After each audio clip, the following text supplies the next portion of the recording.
जवान मूवी का ये सीन तो आपको याद होगा। मिस्टर काली, आपकी गन्स की वजह से हमारे 27 जवानों को अपनी जान गंवानी पड़ी है। ये मिस्टर काली, आपकी यही बंदूक थी। लोड किया, लीवर को अनलॉक किया, एंड देन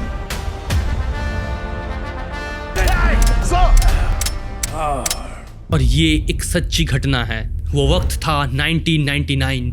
दुश्मन ऊंचाइयों पर था, हमारे सोल्जर्स नीचे से चढ़ाई कर रहे थे। कारगिल के पहाड़ों में 3 महीने तक चलती रही उस जंग में भारत ने फाइनली जीत तो लिया, लेकिन किस कीमत पर। 527 सोल्जर्स कभी वापस अपने घर नहीं लौटे, और ज्यादातर इसलिए क्योंकि उनके राइफल्स काम करना बंद कर दिया था दुश्मन के सामने। और ये पहली बार नहीं हो रहा था। 1962 सियाचिन की युद्ध, चाइनीज सोल्जर्स मॉडर्न इक्विपमेंट के साथ उतरा, जबकि हमारे पास वही पुराने वर्ल्ड वॉर 2 के इंपोर्टेड राइफल्स थे जो सियाचिन की -10 डिग्री के टेम्परेचर में जम गया था। रेडियो के बैटरीज तक काम करना बंद कर दिए थे, तो इंटेल कहां से मिलेगा। आज हम पाकिस्तान को देखकर हंसते हैं ना, कभी दुनिया हम पर हंसती थी। और वहीं से जन्म हुआ हिंदुस्तान एरोनॉटिक्स, BEML जैसे PSU कंपनीज का। आज हमारा 65% डिफेंस इक्विपमेंट सिर्फ इंडिया में बनती है, जब एक टाइम पे 65% हम बाहर से इंपोर्ट करते थे। और हम सिर्फ अपने लिए नहीं बनाते, 100 से ऊपर देशों को एक्सपोर्ट भी करते हैं। मिसाइल्स जैसे ब्राह्मोस, अग्नि 5, तेजस, डॉर्नियर जैसे एयरक्राफ्ट, आर्टिलरी गन से लेके रेडार तक और गोली से लेके बुलेट प्रूफ जैकेट तक एवरीथिंग एक्सपोर्ट करते हैं, और सब के सब मेड इन इंडिया।